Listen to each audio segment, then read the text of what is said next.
नमस्कार साथियों, स्वागत है आप सभी का अंकित इंस्पायर्स इंडिया पर। मैं हूं अंकित अवस्थी। आज प्राप्त जानकारी जो सोर्सेज के अनुसार निकल रही है, भारतीय सेना को एक बड़ी सफलता प्राप्त हुई है और बड़ी सफलता है ऑपरेशन महादेव के माध्यम से पहलगाम में हुए आतंकी हमले के जिम्मेदार जो आतंकी थे उन्हें मार गिराए जाने की सूचना आ रही है।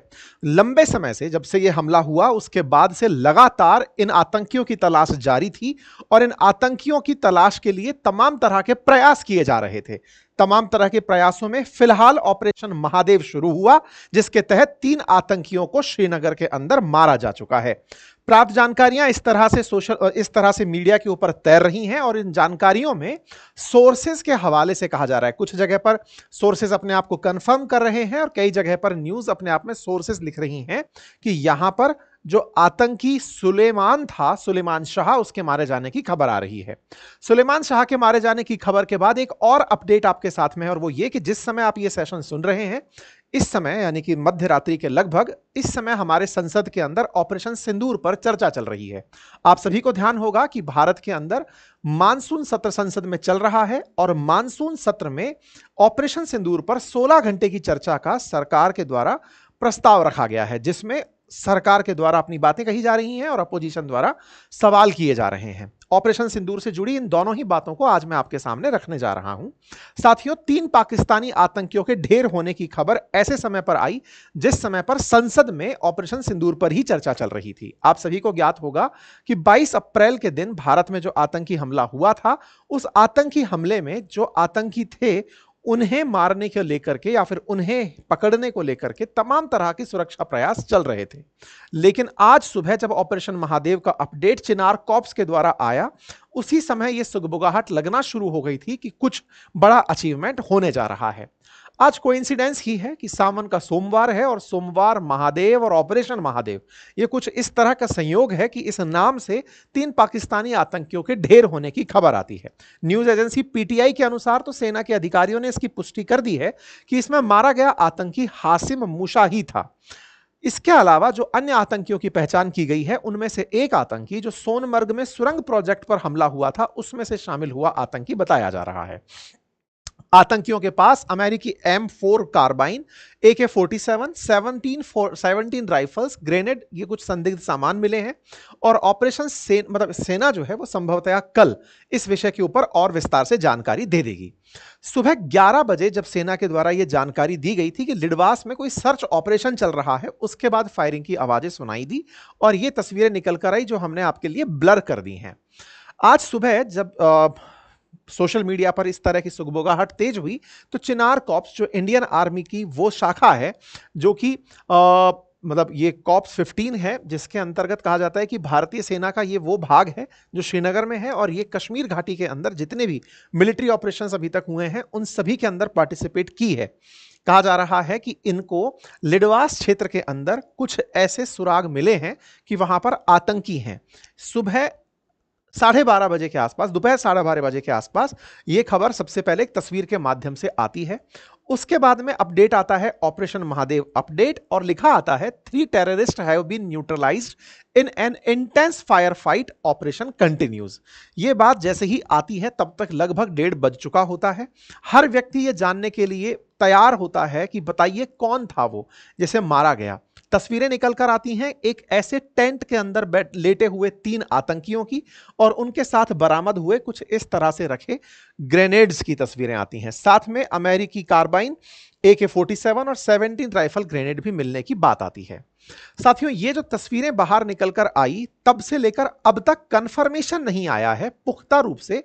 उम्मीद की जाती है कि कल तक यानी मंगलवार तक सेना के द्वारा इस मामले में फिर से एक प्रेस कॉन्फ्रेंस करके जानकारी दे दी जाएगी। लेकिन मीडिया की प्राप्त जानकारियां यही बता रही हैं और शिनाख्त जो आतंकियों की चेहरे मिलाकर की जा रही है वो हासिम मूसा से मिलती हुई शक्लें ही बताई जा रही हैं। आप सभी को ज्ञात होगा कि पहलगाम आतंकी हमले में भारत के 25 और एक नेपाली टूरिस्ट मारा गया था, जिसमें जो संदिग्ध थे उनके स्केच जारी किए गए थे। उनमें से जो एक स्केच था, इस स्केच के मारे जाने की सूचना फिलहाल आ रही है। यही व्यक्ति इसका मास्टरमाइंड माना जा रहा था। जम्मू कश्मीर पुलिस ने इस घटना के होने के बाद में 60 लाख रुपए की इन लोगों के लिए मतलब इनाम रखा था कि अगर कोई भी सूचना देता है तो उसे 60 लाख रुपए का इनाम दिया जाएगा, जानकारी बाहर नहीं निकाली जाएगी। पुलिस ने कुछ इस तरह से कैश रिवार्ड रखा था और कहा था कि इनके बारे में सूचना जैसे ही हमें प्राप्त होगी हम उस व्यक्ति को पैसा गिफ्ट करेंगे। अब लेकिन मुद्दा यह है कि इतने लंबे समय से 22 अप्रैल से हम जुलाई के अंत तक आ गए हैं, मई जून और लगभग जुलाई पूरा चला गया है, तो 3 महीने से अधिक समय तक भी ये आतंकी हमारी सेना की जद से बाहर रहे। और सबसे इंटरेस्टिंग सवाल जो बनता है वो ये कि ये कश्मीर में ही छुपे रहे, क्योंकि अभी जहां इनके मरने की बात आ रही है वो पहलगाम से मात्र 40 किलोमीटर दूर की बात है। 40 किलोमीटर दूर पहलगाम से लिडवास नामक जगह पर इनके मारे जाने की सूचना आ रही है। तो ये एक बड़ा सवाल है कि 3 महीने तक ये आतंकी 40 किलोमीटर की रेंज में रहे, हमारे यहां पर लाखों सुरक्षा कर्मी तैनात हैं, उनकी जद से ये कैसे बचकर रहे, ये अगेन एक बहुत बड़ा सवाल है जो कि भारतीय सुरक्षा एजेंसियों को परेशान किए हुए है। आप में से कुछ लोग हो सकते हैं ये विचार करें कि नहीं साहब, हो सकता है इनको लोकल संरक्षण प्राप्त रहा होगा।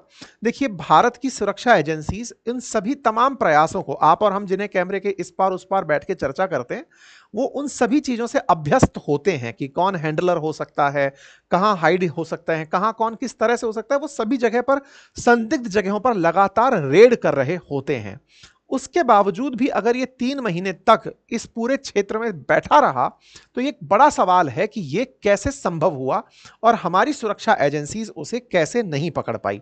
अब मैं आपको उस आंसर तक लेकर चलूंगा कि कहानी असल में थी क्या, ये जो घटना घटी, हमने अब तक इन लोगों को पकड़ने में इतनी देरी कैसे हुई, लिडवास में ये जहां मिले वहां पर ये किस तरह से अब तक बचे हुए थे। तो देखिए, अभी क्या है ना कि इस विषय पर मेरी काफी सारे सेना के अधिकारियों से भी जब ऑफ कैमरा चर्चा होती है, वो इन बातों को हालांकि साझा नहीं कर रहे होते, क्योंकि उन्हें ऐसा लगता है कि सुरक्षा कारणों में एक बड़ी चूक हो सकता है उनके द्वारा इस तरह की बातें बोलना। लेकिन एक बहुत बड़ी जानकारी इन दिनों सरफेस पर आई और वो ये थी कि इन आतंकियों ने चाइनीज सैटेलाइट फोन का इस्तेमाल किया था। देखिए, आप में से बहुत सारे लोगों ने जितनी भी प्रकार की सुरक्षा गतिविधियां देखी हों, उनमें एक बहुत कॉमन ऑब्जर्वेशन देखा होगा कि यह ट्रैक किया जाता है कि आपने कहां से फोन यूज किया, और फोन का रीच पता लगाना बड़ा आसान होता है। मतलब कि आप जिस भी रेंज में हैं वहां के टावर से आपके फोन को लोकेट किया जा सकता है। आतंकियों ने इससे बचते बचते सैटेलाइट फोन यूज करना शुरू किया, यह भी धीरे धीरे पकड़ में आने लगा था। सैटेलाइट फोन्स को भी हम लोग रीच कर लेते थे कि हां, इस तरफ से सैटेलाइट रेंजेस आई हैं। चाइना ने हाल ही के समय में पाकिस्तान के लिए और विशेष रूप से भारत के इन सीमावर्ती क्षेत्रों में अपने सैटेलाइट्स को सक्रिय किया हुआ है। बिल्कुल वैसे ही जैसे भारत का IRNSS इस समय भारत के ऊपर तो सुरक्षा कर ही रहा है, सूचना दे ही रहा है, आसपास के क्षेत्रों का भी रेंज 1500 किलोमीटर तक कवर कर रहा है। ऐसे ही चाइना का बाइडू चलता है जो कि लगभग हमारे पूरे की पूरे एशिया को कवर करने के प्रयास में है। ऐसे में इन सैटेलाइट्स के माध्यम से ये लोग कम्युनिकेट कर रहे थे। आपको ध्यान भी होगा, हमारे कई बार सैन्य अधिकारियों ने ऐसे बयान दिए हैं जिसमें वो कह रहे हैं कि हम केवल पाकिस्तान से नहीं लड़ रहे थे, पाकिस्तान के साथ में चाइना और तुर्की भी खड़ा था, और ऐसे में उनके द्वारा निरंतर इन लोगों को सपोर्ट किया जा रहा था। सैटेलाइट फोन्स को पकड़ना अपने आप में एक टफ टास्क है, और विशेष रूप से तब जब आपका सैटेलाइट यूज ना हो रहा हो या जिसका एक्सेस आपके पास ना हो, तो ऐसे में आपको उन तक ट्रैक करना बहुत मुश्किल होता है। कम्युनिकेशन को ट्रेस करके ही जनरली बड़ी बड़ी कार्रवाइयां या तो हैंडलर्स के थ्रू कि हाँ भाई इस तरह से लोग हैं यहां पर हैं, या तो उनसे रीच किया जाता है, या फिर कम्युनिकेशन को ट्रैक करके। अभी इस घटना के बारे में जो जानकारी आ रही है वो ये है कि ये जो आतंकी थे, ये 26 अप्रैल को पहलगाम हमले के दौरान इनका एक बार पहलगाम के आसपास सैटेलाइट सिग्नल देखा गया था। पिछले 3 महीने से ये अपना सैटेलाइट का सिग्नल बंद करके बैठे थे, लगातार इनका सैटेलाइट सिग्नल बंद था। इंटरेस्टिंग बात क्या है कि जहां पहलगाम में यह हमला हुआ वहां से बॉर्डर तक पहुंचने में इन्हें बहुत समय लगता, क्योंकि इनके किसी भी मूवमेंट को ट्रैक किया जा सकता था। क्योंकि जब यह हमला हुआ था तब भी यह सवाल पूछा जा रहा था कि इतना अंदर तक आकर हमला कैसे हुआ, वहीं दूसरी तरफ अगर हमला हो गया तो यहां से यह बॉर्डर तक पहुंच कैसे गए। ये दो बड़े सवाल थे। तो बॉर्डर तक नहीं पहुंचे, ये इस घटना से कहीं ना कहीं रिलेट हो रहा है। कह रहे हैं कि लगभग तब से 3 महीने से ये सैटेलाइट सिग्नल बंद करके बैठे थे।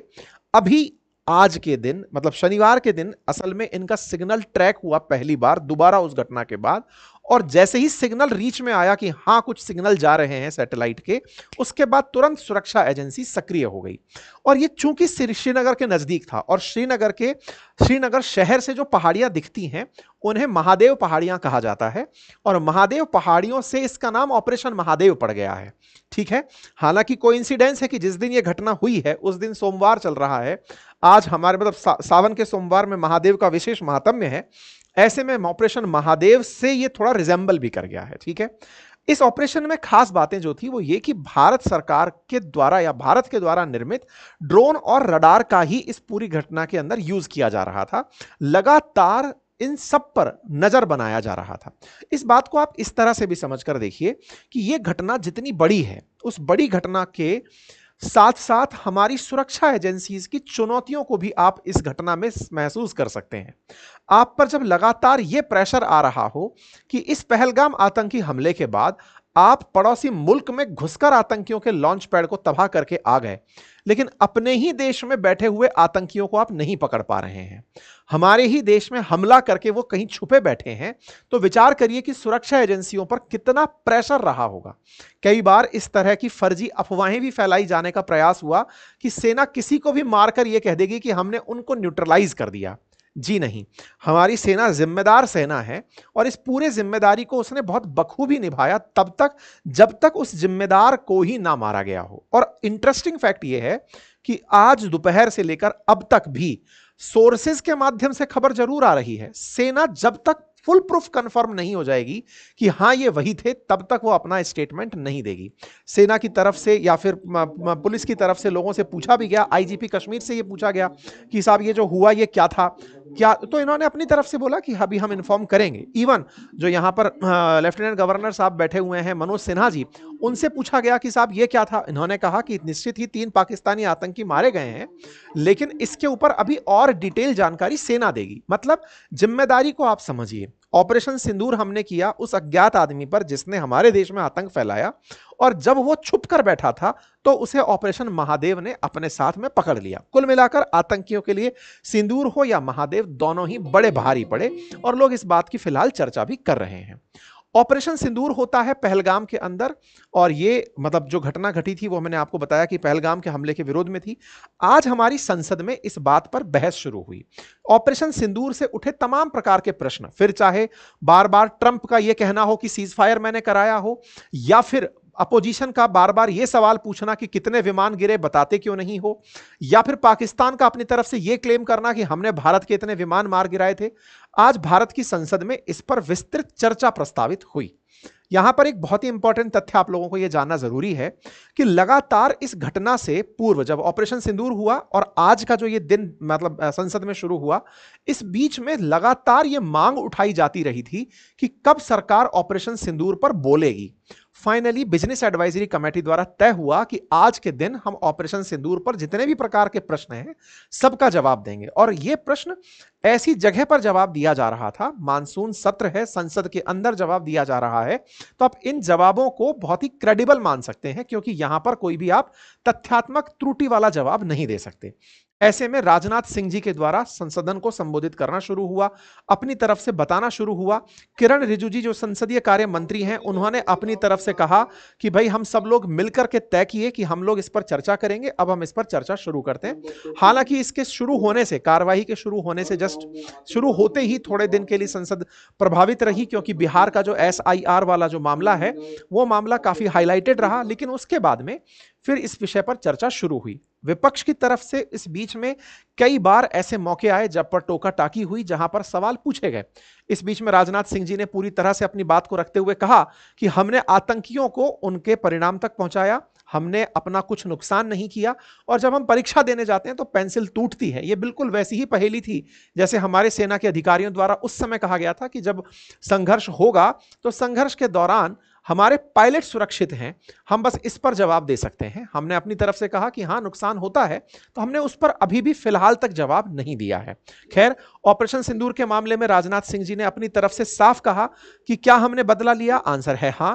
हमने 22 मिनट के अंदर इस पूरी घटना को अंजाम दिया था, हमने पूरी कैलकुलेटेड तरीके से इसको अंजाम दिया।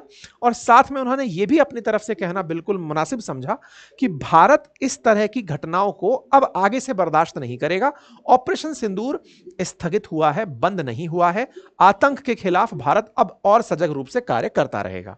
विमान के बारे में पूछे गए सवाल पर उन्होंने अपनी तरफ से एक ही लाइन में जवाब यही दिया, पेंसिल वाले उदाहरण से उस बात को समझा दिया कि एग्जाम देने जाएंगे तो पेंसिल टूट सकती है, ये सारी बातें आती हैं। इसके साथ साथ पाकिस्तान ने खुद हमसे कहा कि हमारे ऊपर हमले रोक दो, ये बात भी रक्षा मंत्री के द्वारा सदन को बताई गई। सदन के अंदर रक्षा मंत्री जब उदाहरण देकर के अपनी बातें रख रहे थे, सारी बातें कर रहे थे, इस बीच में विपक्ष भी अपनी तरफ से कुछ कुछ बातें बीच बीच में करता चला जा रहा था। कांग्रेस के सांसद गौरव गोगोई जो हैं वो भी अपनी तरफ से सवाल पूछ रहे थे कि सबसे बड़ा सवाल यह है कि सदन को यह बताया जाए कि दहशतगर्द पहलगाम तक पहुंचे कैसे। दहशतगर्द अगर पहलगाम तक पहुंचे तो ये इसकी किसकी जिम्मेदारी तय हुई, और जिसकी जिम्मेदारी तय हुई उस पर क्या एक्शन लिया गया। इस पर सदन के अंदर सवाल जवाब चलते रहे, सरकार की तरफ और विपक्ष की तरफ से सवाल जवाब होते रहे। ऐसे में विदेश मंत्री के द्वारा जब जवाब देना शुरू हुआ कि डोनाल्ड ट्रंप के विषय के ऊपर, तब विदेश मंत्री अपनी तरफ से यह बता रहे थे कि 22 अप्रैल से 17 जून के बीच में भारत के प्रधानमंत्री और डोनाल्ड ट्रंप के बीच कोई बातचीत नहीं हुई और व्यापार को लेकर के कोई भी वार्ता नहीं हुई। ऐसे में जब इनके बयान पर अपोजिशन की तरफ से यही सवाल किए गए कि वो तो 27वीं बार अब बोल चुके हैं कि उन्होंने सीज फायर कराया है, इस पर गृह मंत्री अमित शाह खड़े होते हैं और वो कहने लगते हैं कि एक सदन के अंदर ओथ लिया हुआ विदेश मंत्री जब बात बोल रहा है उस पर ट्रस्ट नहीं है, और एक बाहर बैठा व्यक्ति बयान कर रहा है उस पर हम ट्रस्ट कर रहे हैं। ये कैसा हमारे देश की संसद है। हमारे देश के राजनेता हमारे अपने लोगों पर यकीन नहीं कर रहे हैं, जो हमारे देश में सदन के अंदर शपथ लेकर बयान दे रहे हैं, लेकिन एक बाहर से बैठा व्यक्ति अगर बयान दे रहा है तो उसके बयान को हम लोग बहुत महत्वपूर्ण मान रहे हैं। खैर, विदेश मंत्री ने एक बात और यहां पर कही कि टेररिज्म को लेकर के हम आगे से कोई भी प्रॉक्सीज को नहीं होने देंगे। ये तमाम बातें जो हम अक्सर सुनते आए हैं वो सब बातें सदन के अंदर रखी गई। विदेश मंत्री ने यह जानकारी भी दी, और इस सवाल से आप सभी को भी एक बहुत अच्छा आंसर यहां से मिलेगा। विदेश मंत्री ने कहा कि बहुत सारे लोगों ने एक सवाल उठाया कि हमारे साथ कौन खड़ा था, मतलब जिस तरह पाकिस्तान के साथ में तुर्की था, चाइना था, हमारे साथ कौन था। इस पर जवाब देते हुए कहा कि 193 देश हैं वर्ल्ड के अंदर, 193 यूनाइटेड नेशंस के अंदर देश हैं, उनमें से किसी भी देश ने भारत की कार्रवाई को गलत नहीं ठहराया सिवाय 2 देश के, चाइना और तुर्की। क्या हम इसे अपनी सफलता नहीं मानते? अच्छा, इसमें एक बहुत ही इंपॉर्टेंट पॉइंट यह भी है, आप इसको समझिए और उनके तर्क को भी थोड़ा सा महसूस कीजिए कि जब भारत की तरफ से हमला हुआ है सिंदूर, ऑपरेशन सिंदूर, तो हमने शुरू किया है पाकिस्तान के ऊपर कि लीजिए हम आपको पनिशमेंट दे रहे हैं। पाकिस्तान तो यही कहता रहा कि प्रूव तो करो कि ये हमने कराया है, प्रूव तो करो ये हमने कराया है। भारत दुनिया को यह कन्विंस करने में कामयाब हुआ था कि यह पाकिस्तान ने ही किया है और हम पाकिस्तान पर हमला कर रहे हैं। तो हमारी विदेश नीति को आप कब हमारी सफलता मानेंगे? जब हमने 193 देशों में से 190 देशों को यह कन्विंस कर लिया कि हम जो कर रहे हैं वो सही है। क्या यह हमारी विदेश नीति की सफलता नहीं है? सच मायने में यह विदेश नीति की सफलता ही है। अदरवाइज तो इस बात पर यह भी सवाल उठ सकते थे कि जब तक प्रूव ना हो कि यह पाकिस्तान ने ही किया है, भारत पाकिस्तान पर हमला कर ही क्यों रहा है, तो इसे क्या हम सॉवरेनिटी का उल्लंघन नहीं मानेंगे? सवाल तो यह भी बड़ा उठ सकता था। हमारे फॉरेन डेलीगेशंस जिन देशों में गए वहां पर उन्हें बहुत ही इज्जत से रिसीव किया गया। 33 देशों के अंदर जहां जहां हमारे फॉरेन डेलीगेशंस गए वहां उन्हें बड़े ही रेस्पेक्ट के साथ सुना गया। यह अपने आप में फिर से भारत के एक्सेप्टेंस को दिखाता है। बजाय यह कहना कि हमारे साथ कौन खड़ा था, हम यह भी कह सकते हैं कि हमारे खिलाफ कौन खड़ा था। हमारे खिलाफ नहीं थे, वो सब तैयार थे इस बात के लिए कि भारत ने अगर आतंक के खिलाफ कार्रवाई की है तो वो निर्णायक ही कार्रवाई कंसीडर की जाएगी। ये भारत के लिए एक बड़ी तरह से सफलता के रूप में देखी गई। अभी भी सदन के अंदर बातचीत चल रही है, सभी चीजों पर बयान चल रहे हैं। जो भी अपडेट होंगे वो हम आपको आने वाले सेशंस में बताएंगे। उम्मीद है आपको अब तक की जानकारी पसंद आई होगी। जानकारी पसंद आई हो तो साथियों से अवश्य साझा करें। चैनल पर नए हैं तो चैनल को सब्सक्राइब कर लें। और साथियों, अंकित इंस्पायर्स राजस्थान पर एक वीडियो अभी जा चुका है, उसका लिंक मैंने कमेंट बॉक्स में पिन किया है। यदि आप राजस्थान से हैं और राजस्थान की खबरों में रुचि रखते हैं तो जाकर उस वीडियो को जरूर देखिएगा। एक विधायक फर्जी बताए जा रहे हैं। लिंक कमेंट बॉक्स में पिन है। धन्यवाद।